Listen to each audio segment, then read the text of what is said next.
Hi everyone. Today we'll have very happy to have Harsh visiting us. Harsh is a PhD student currently at Stony Brook University, where he is advised by Niranjan Subramanian. He has also interned at AI2 multiple times, working with Sheesh and Dushan. He was a visiting researcher at NYU in 2021, working also in San Missouri. Generally, Art works on research in NLP and AI, and today we'll be talking more about his recent work called AppWorld. So, Harsh, take it away. Uh, Thank you very much, Jens, for the introduction, and thanks everyone for joining this presentation. Today, I'm super excited to talk about our work, upward reliable evaluation of interactive agents in a world of apps and people. This is joint work with many of my amazing collaborators from Stony Brook University, Allen Institute for AI, and Charlotte University.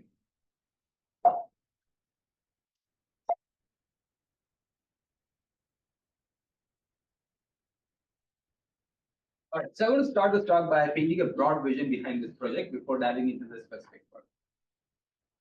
Many of us have already used AI agents that act on our behalf in the digital world. Assistants like Siri, Alexa, and Google are AI agents that can already do simple tasks on our behalf, like setting an alarm, checking weather, and making a call. In the future, I believe these AI agents will become far more capable. They will be used for doing more complex tasks and will be adopted and integrated even more broadly into our society. Everyone will have their own personalized AI agent through which they will interface with the digital world and to some extent even the physical world. These agents will coordinate with each other's and even with humans to achieve complex collaborative tasks. There will also be agents that act on behalf of organizations like hospitals, banks, and so on. And they will deal with real world resources, and their actions will have real world consequences like transferring money, sending medical records, and so on. So as we move towards such a world, it is important to ensure that these agents become more capable, reliable, and trustworthy. Our long-term goal of this project is to build a simulated world which acts as a foundation for reliable evaluation and development of agents embedded into our society.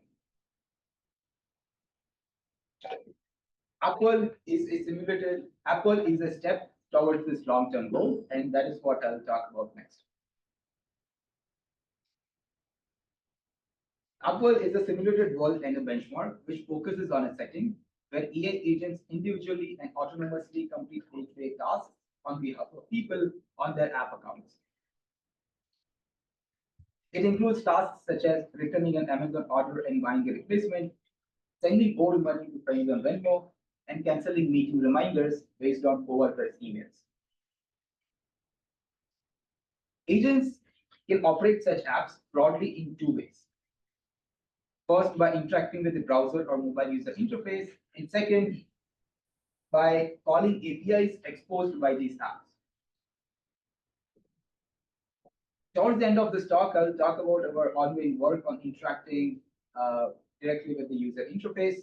But for most of this talk, I'll focus on agents calling APIs.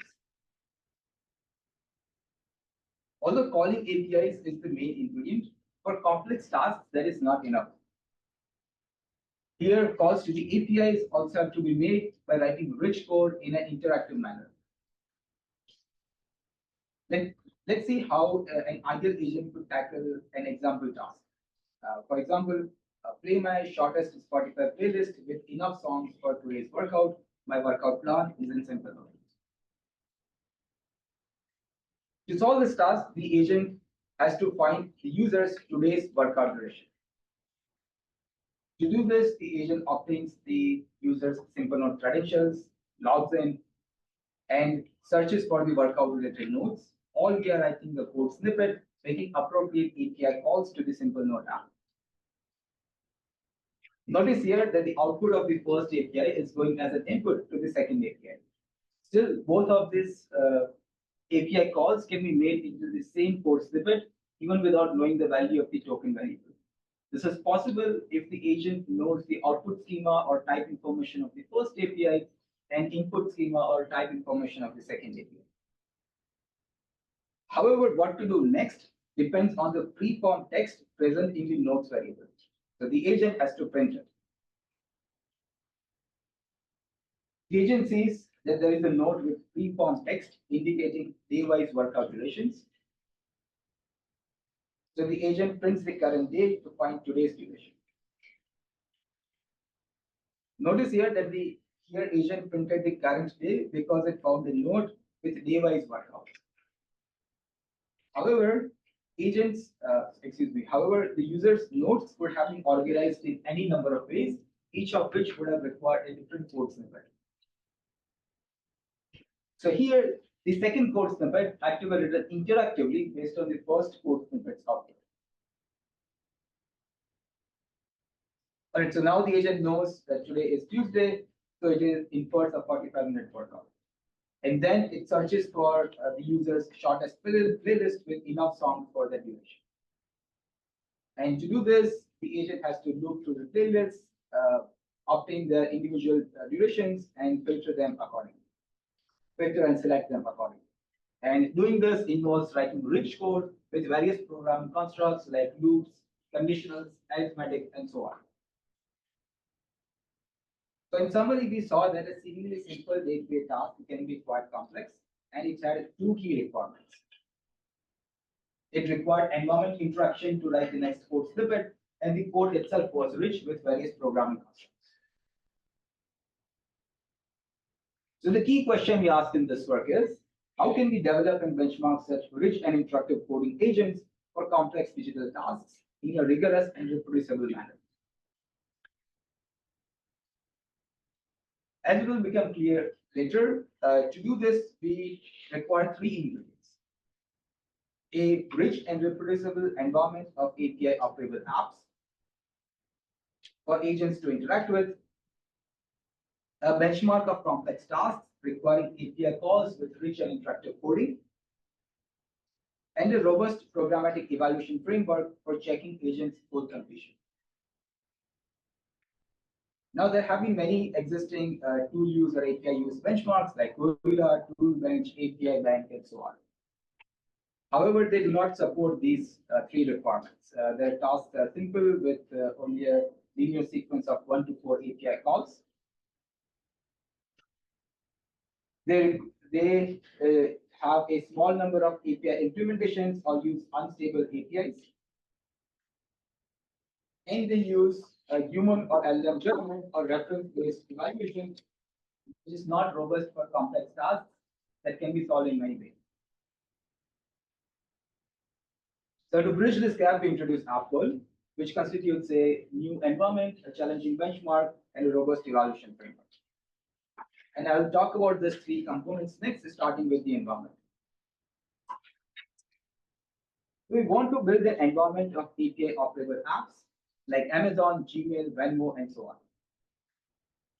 We also want this environment to support reproducible experiments, complex tasks, and robust evaluation.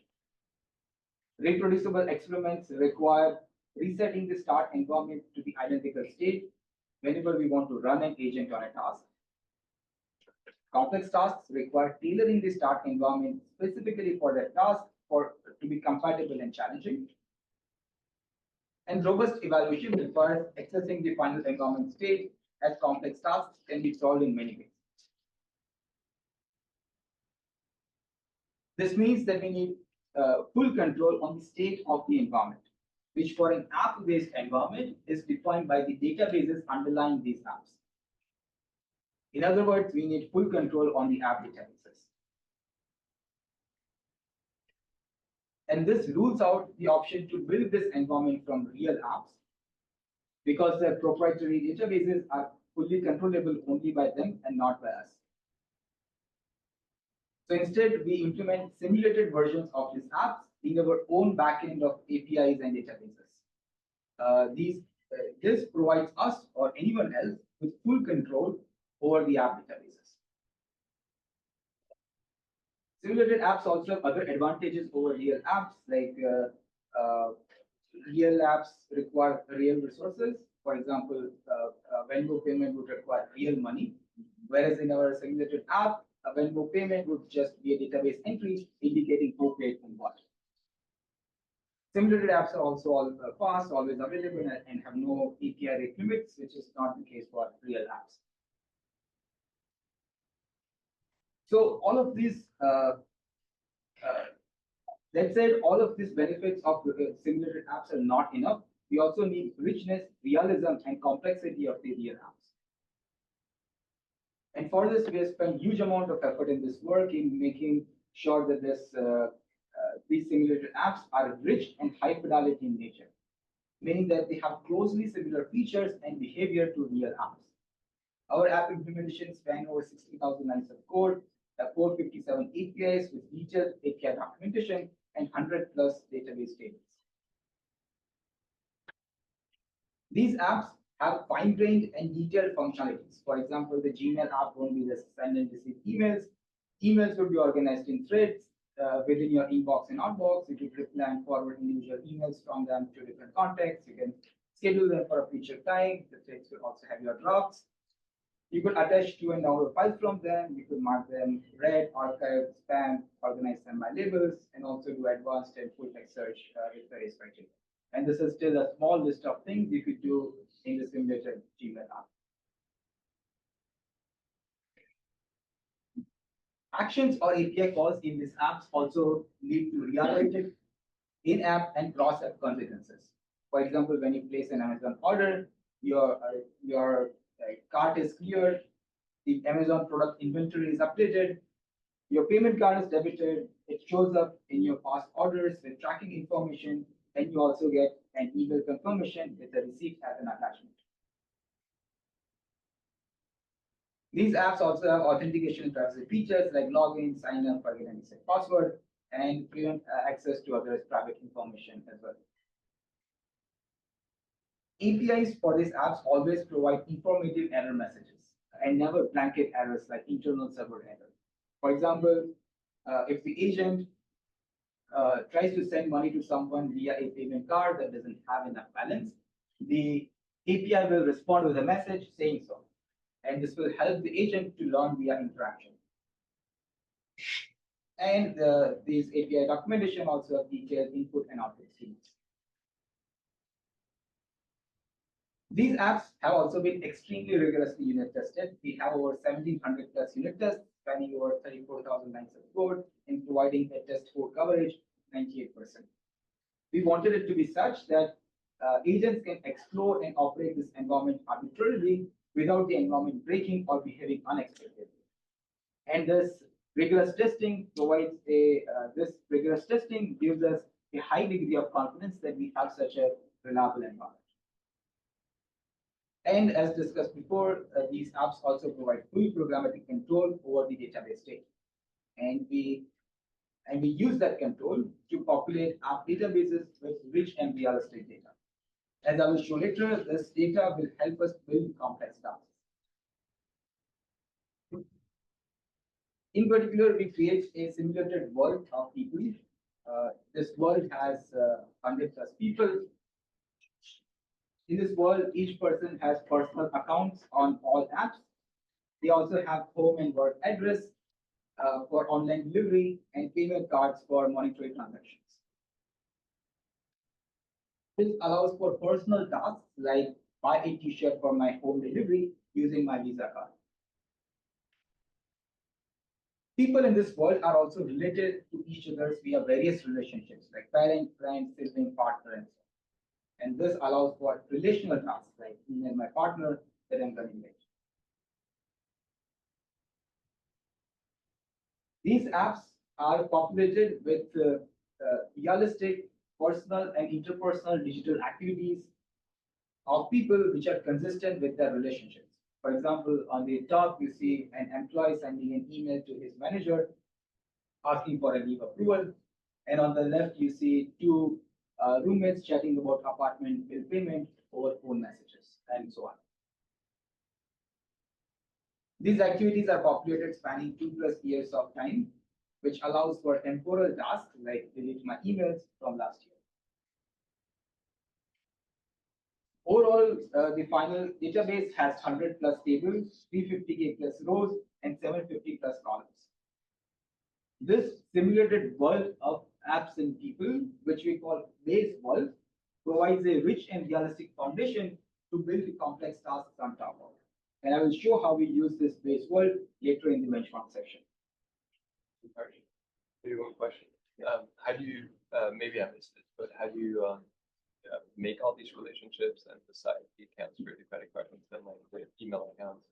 Yeah. Like how is this created? Yeah, Or that's is a this- great question. Okay, so we start with like 100 people, and we determine like a few fixed set of relationships, like parents, friends, siblings, partners, and so on. And then we club these people into like different groups, like roommates, coworkers, and so on. Now, I think your main question was how is this data generated? Is that correct? Yeah, exactly. Like, Yeah. are these handcrafted or? Yeah. So I think one thing I want to note is that the data generation is procedural, and people here are not kind of simulated as a language model agent doing things via agents. Instead, how we populate this is procedurally. So I'll give one example just to give a sense. We have like 100 plus tables with various relationships. So this is kind of a simplified example, but let's say we want to populate the Gmail emails table. So what we do is we write a bunch of templates for different kinds of conversations, like what kind of conversations roommates could have with each other, or coworkers could have with each other, friends could have with each other, and so on.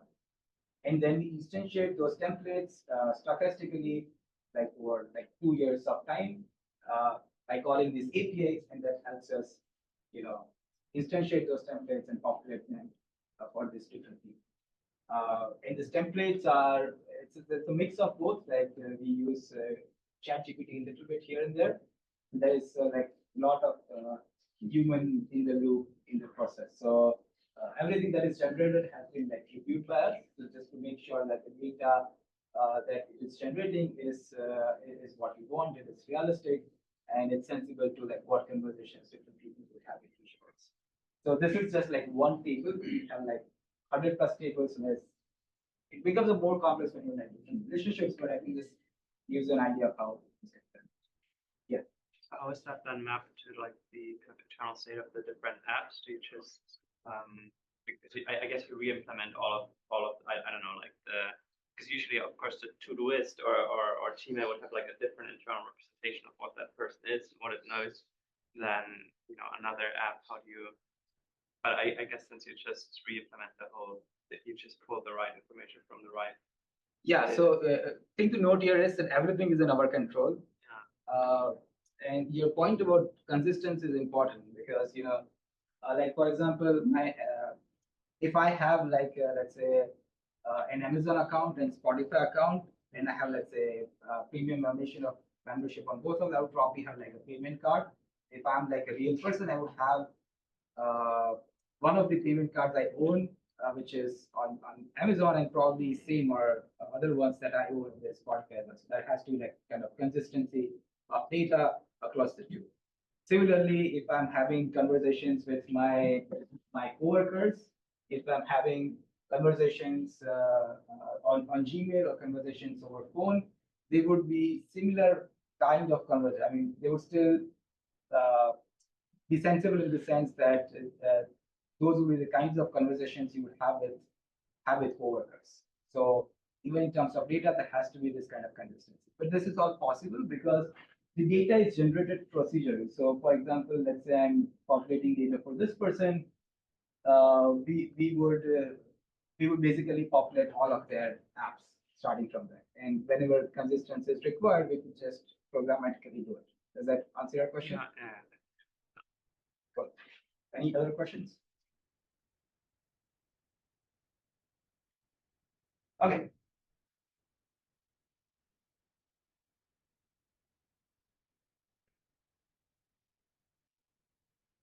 All right, so next I'm going to talk about the benchmark and specifically how we design complex tasks. So To do this, we start by writing day-to-day scenarios that naturally require rich and interactive coding. Here, a scenario is an ungrounded blueprint for the task. For example, buy the product that my related person suggested someday.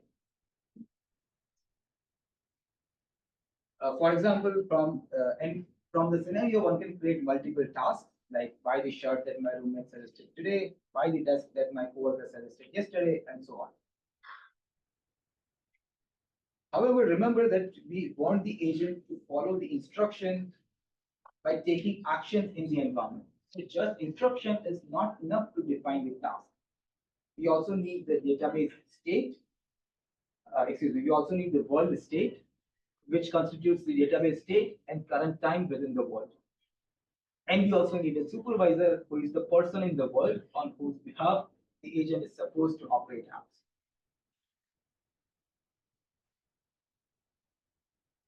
For the task to be solvable, we need to ensure that the instruction, world state, and the supervisor are compatible with each other, meaning that all conditions required to follow the instruction are satisfied in the world state for the supervisor. For example, in this task, the current time is 11th of February, the supervisor is Alice, and as per the database, one of the Alice's roommate has suggested her to buy a T-shirt today via a phone conversation. Alice's roommate has suggested her to buy a Nike shirt today via a phone conversation that you can see over here. This Nike shirt is available now on Amazon, and Alice has enough funds in at least one of her payment cards to make the purchase. Now, these database conditions make the task solvable. However, mere solvability is not enough. We also need to ensure that this task requires thorough reasoning to solve. And for this, we include distractors, hurdles, and task variations. Here, including distractors means that bypassing any reasoning, making it so that bypassing any reasoning steps will likely mislead the agent to the wrong path. For example, here Alice would not only have short suggestions from today, but also from days before. So if the agent ignores the word today, it will likely fail to identify the correct shirt to order. And similarly, there will be other distractors as well. So if the agent ignores the word shirt or roommate, it will also similarly get distracted.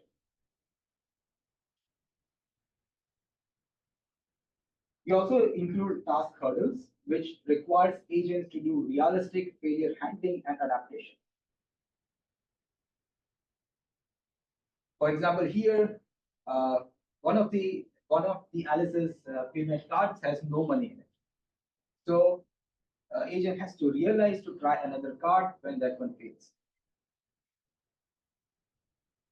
And we also include task variations, which requires agents to reliably solve tasks under slightly different contrastive conditions. For example, remember that we created this task by grounding a scenario.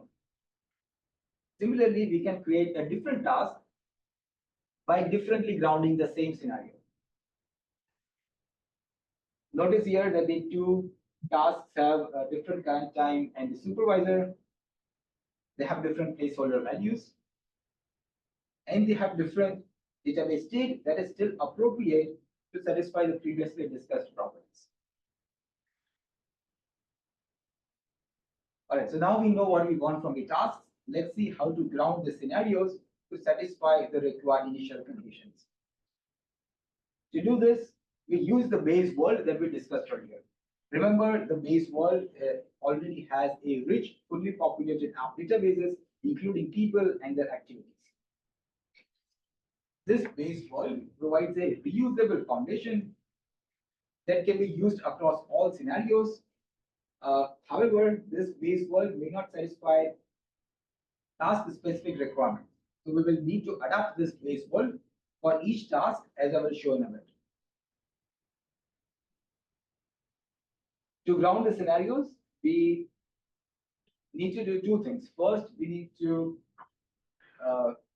we need to select the placeholder values like shirt for a product, roommate for a related person, and so on.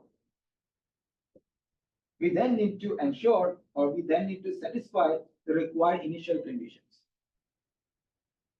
Some of these conditions can be satisfied easily by doing a search over the app databases of the base world. For example, to find a compatible supervisor, we can just find a person in the world who has roommates.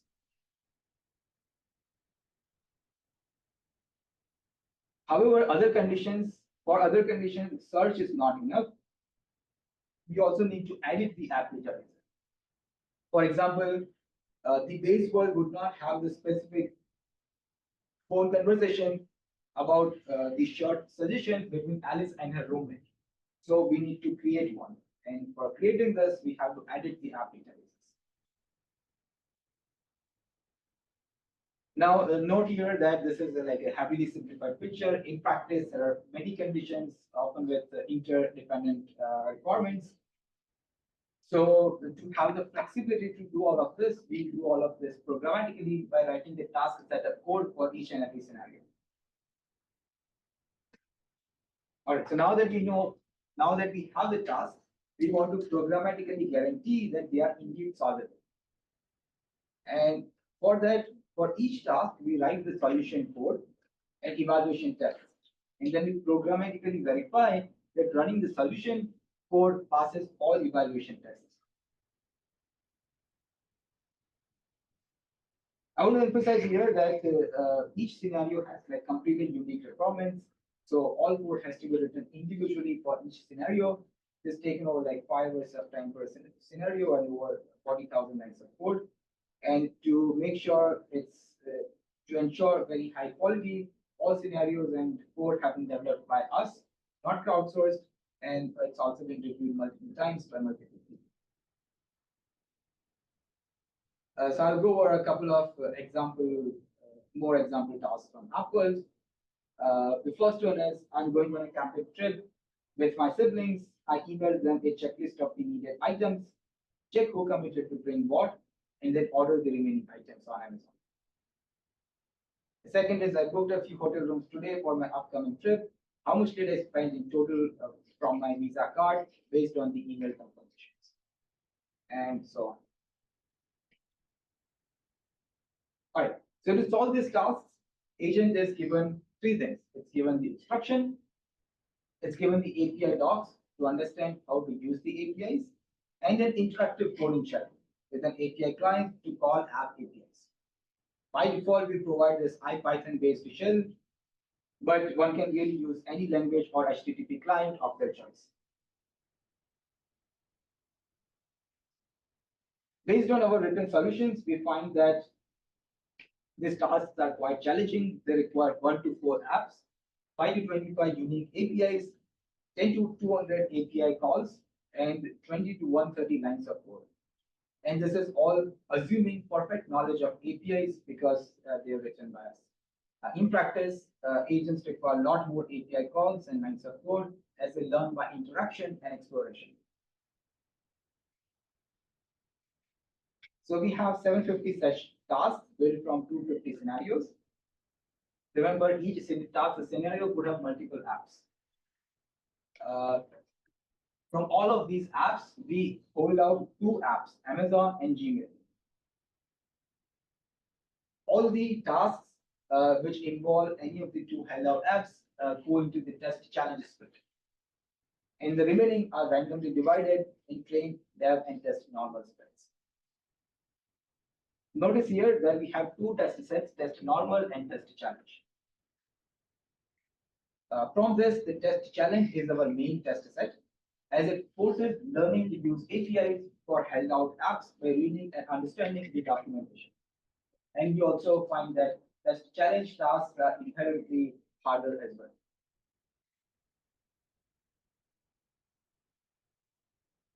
All right, so next I'm going to talk about evaluation, but I will also take a couple of questions.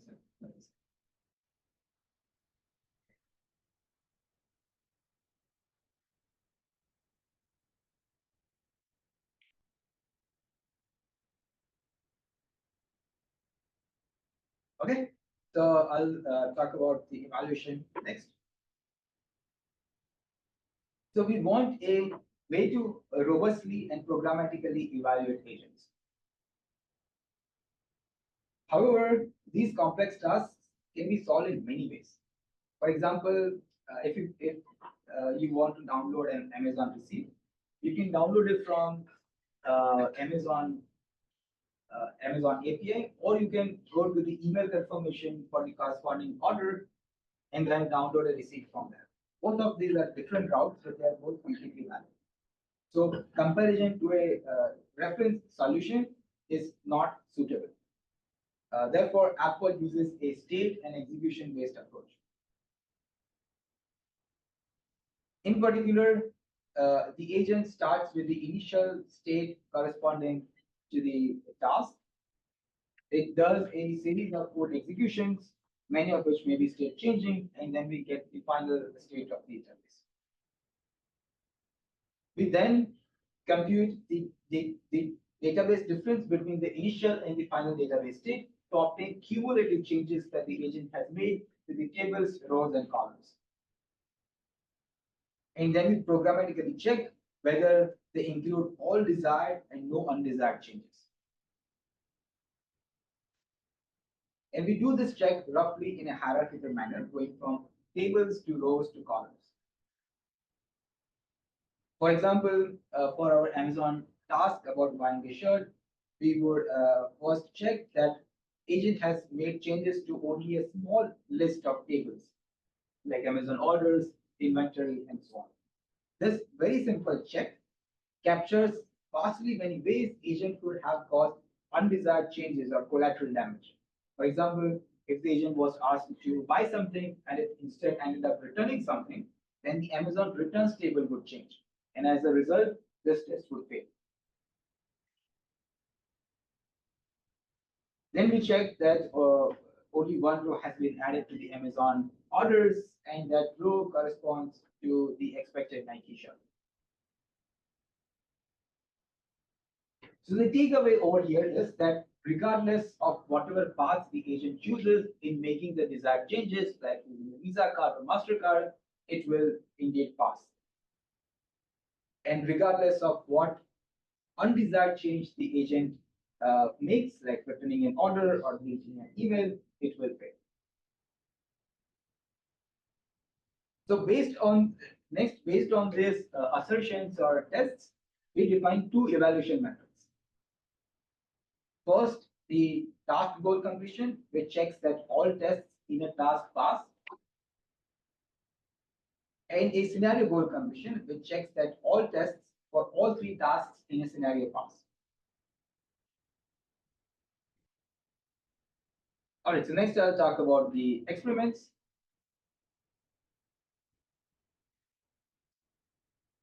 So we benchmark many open and closed LMs with various kinds of strong few-shot prompting methods for interactive decision making and coding tasks.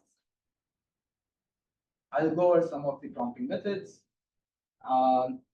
So because our tasks require interleaving, reasoning, and coding, React is a very natural choice. Here, the agent generates an HTML short and then follows it up with a code snippet to do that.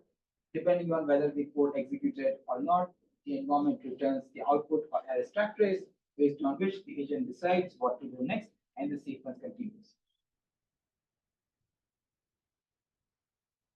Because our React trajectories are quite long, we also explore this planning-based approach. This agent first generates a plan, which is a decomposition of the task into individual steps, and then executes each step of the plan via a React module. Yeah. Do you also replan? Let's say if if one of the initial or one of the steps of the plan don't work or something, or it encounters some error, then it may need to adjust the plan.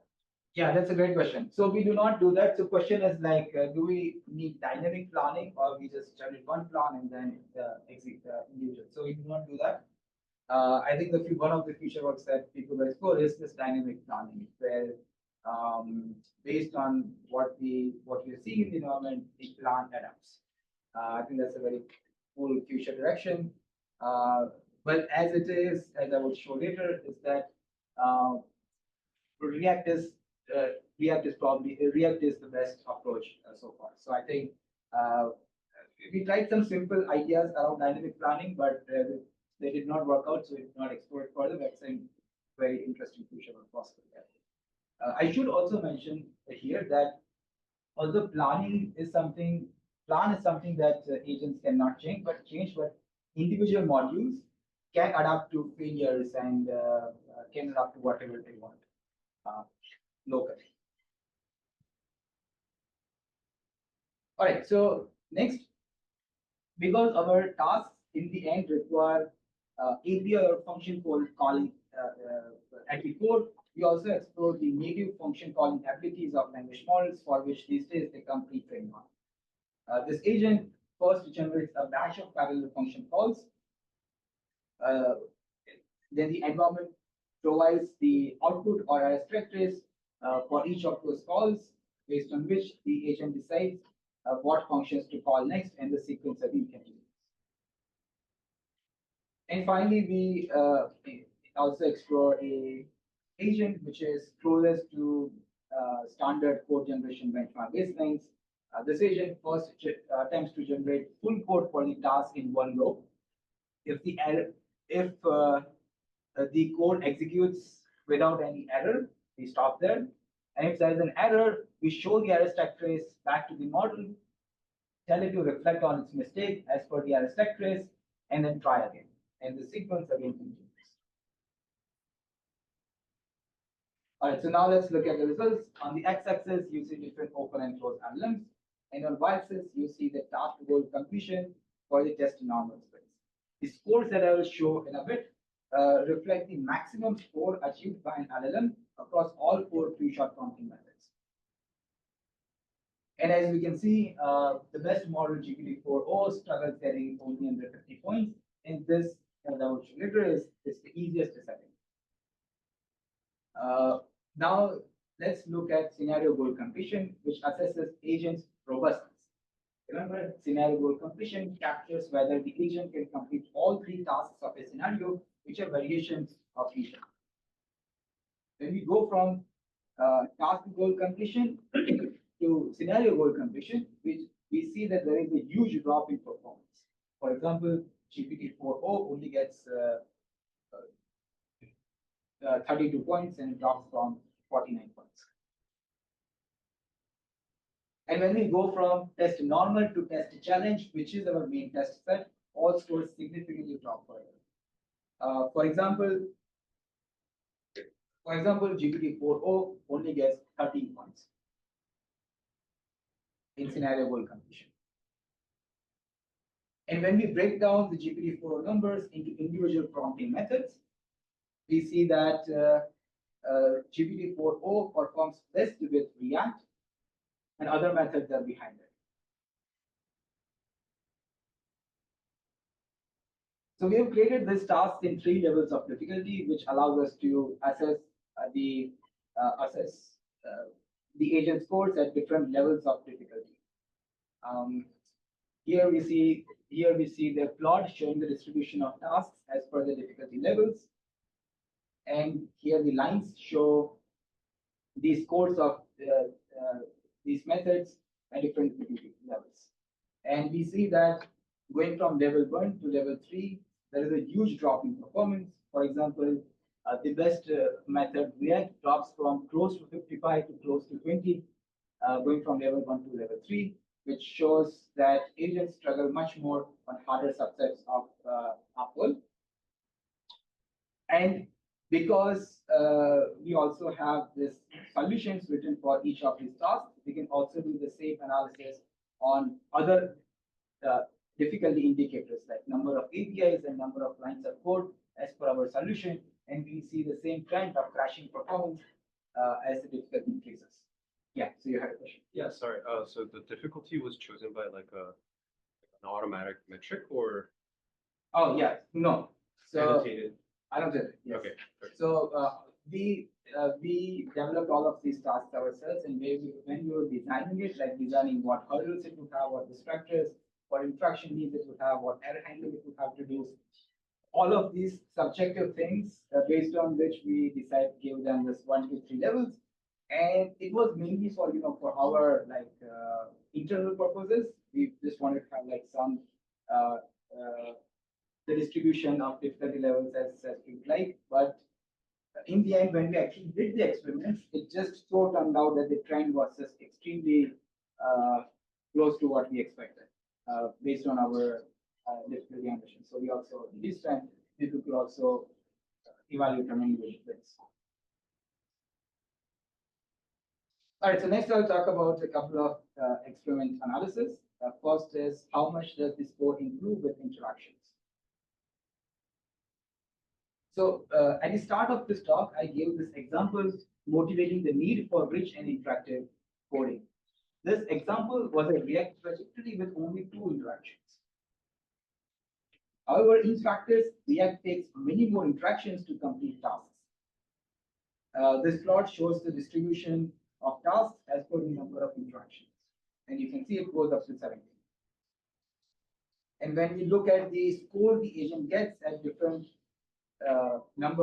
different thresholds of interaction, we see that React does many interactions up to 35 before its score plateaus. All right, and we also do manual error analysis to find many common kind of errors. For example, the agent makes incorrect assumptions about the environment without looking into or interacting with the environment. For example, here agent in the Amazon task, the agent assumes that the suggestion has come via a phone message and ignores the emails, and as a result, fails. Agents also struggle to adapt based on errors properly. For example, in the Amazon task, when the agent is when the agent is placing an order and the environment says this payment card doesn't have enough balance, the agent gives up instead of trying another card. Agents also make many other kinds of mistakes like ignore crucial pieces of instruction, use APIs incorrectly, forget state because of long trajectory, and make various kinds of coding and common sense errors. All right, so next I'll talk about some future ongoing and future work. I also taking a couple of questions.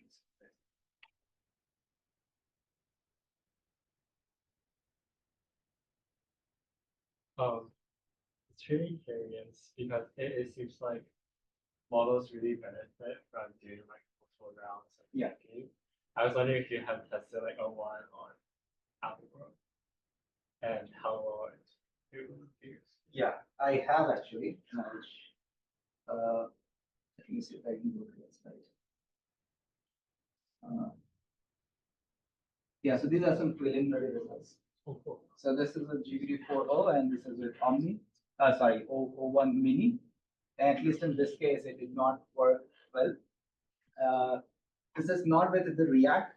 The issue is that O1 is kind of like 20 times more expensive. Yeah.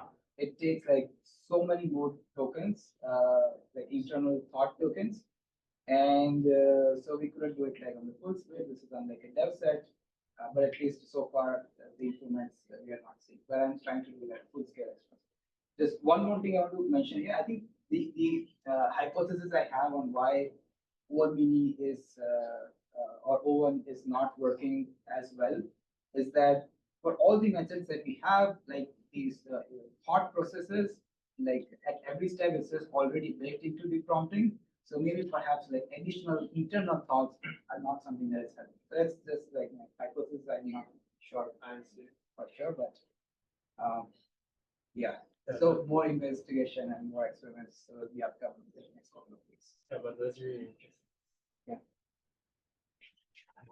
Two related questions. Like one of them is like, do you distinguish between failure to do the task and critical failure, as in, you know, like if I tell it to buy me something on Amazon and it doesn't do it, that's okay.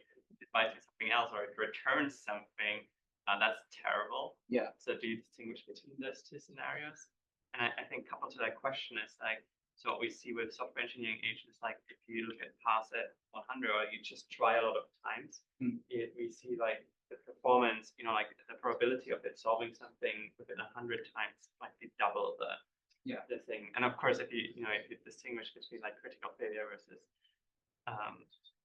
normal failure, you could just try more often, maybe get high scores. Like, do you look into any of these directions?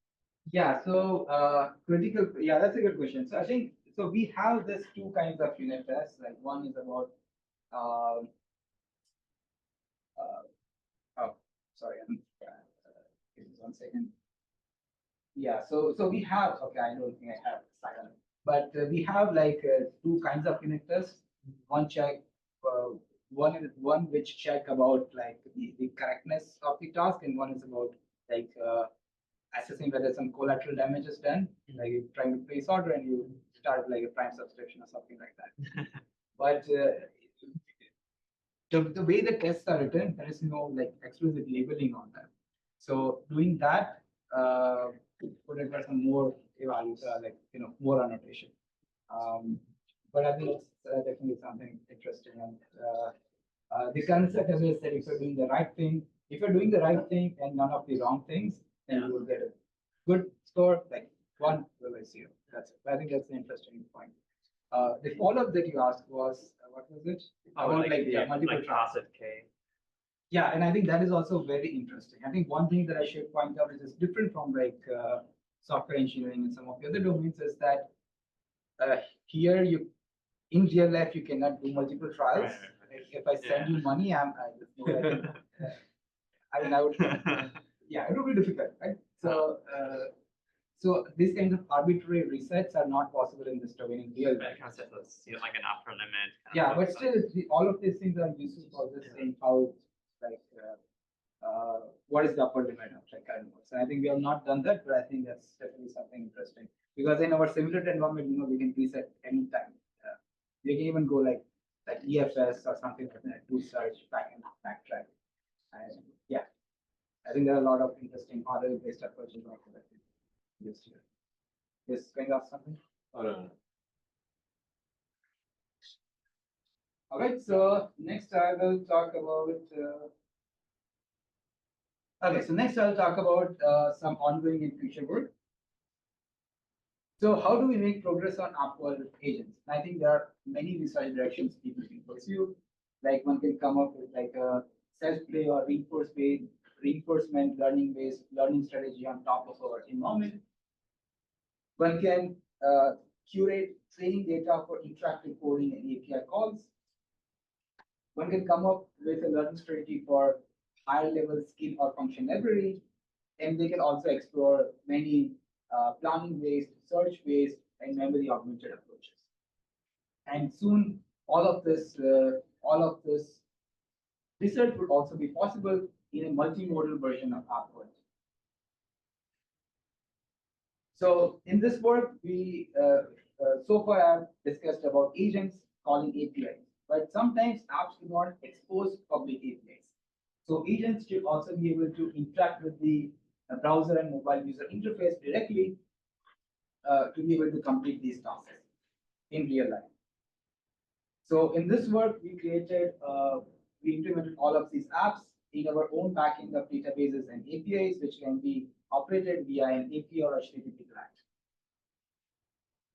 client. In the follow-up work, we have also created browser and mobile user interfaces for all of these apps. The UI is closely similar to real apps, and they are backed by the same backend of APIs and databases. The takeaway is that the effect of doing this is that the agents can operate over all modalities to solve AppWorld tasks. And because AppWorld tasks and evaluations are database state-based and process agnostic, all the effort that we put in building these tasks can be just reused as is. So now I want to take a step back and from what we proposed in this work and revisit the broad vision that we started with to lay out some future work. So we envision this future where AI agents will get deeply embedded into our society, taking various roles and responsibilities. In such a society, agents will have to collaborate with other agents and even with humans to achieve complex tasks. They will have to work in messy real-world environment, which require dealing with failures. They will have to be efficient with their resources and make sure they are not wasting their time, money, and other resources. They will have to be robust to inevitable security attacks because real-world resources are at play. And they will have to be socially intelligent because after all, they will deal with humans. Apple provides a controllable, fully programmatically controllable and extensible society of people and their digital activities,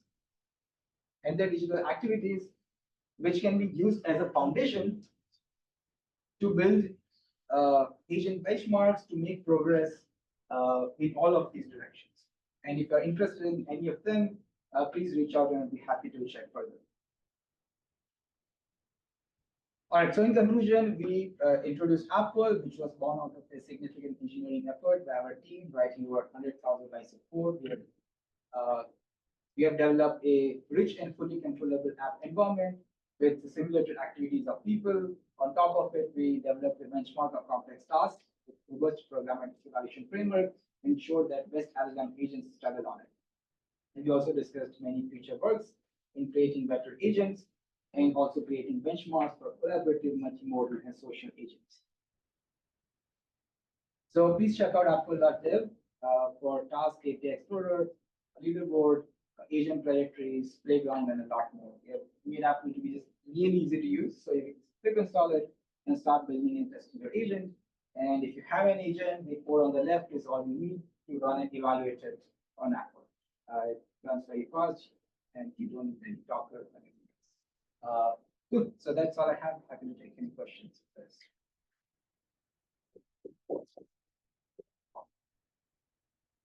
Yeah, so earlier you mentioned that currently the way that model interacts with the app is through API calls, and some ongoing work is using the GUIs and like kind of like interfaces that humans will use. So I was wondering if you have like any insights of like how the models would perform differently in like setting? Yeah. Yeah, that's an excellent question. So I have like a lot of thoughts on that. Okay, so let me just say it very quickly. So I think UI is like a very low level modality, like low level mode of operation. For example, if you have like a simple API called place an Amazon order, to do that, you have to maybe do like 15 or 20 clicks or different actions in the UI. Whereas in the API, you can do it with just one call. Additionally, when you, on the top of APIs, you add this additional layer, which is code, now it becomes way more powerful because now you can like for loops around APIs, you can do conditionals, you can have this control structure, and just in a very small snippet of code, you can do a lot of work. And if you just control everything into like UI actions, you can so long that it would be, I think, very different, especially like for the tasks that we have. We have tasks which could require like 400 API calls. And I think if we just do everything in terms of UI, it would be very challenging. So particularly for that reason, I'm quite excited about this follow-up work, for which I think like new approaches would be required. But UI also has a benefit because like very general, people can use, even if the apps don't provide APIs, apps still have UI. So there's an advantage there. There are other differences I can talk about. Thank you.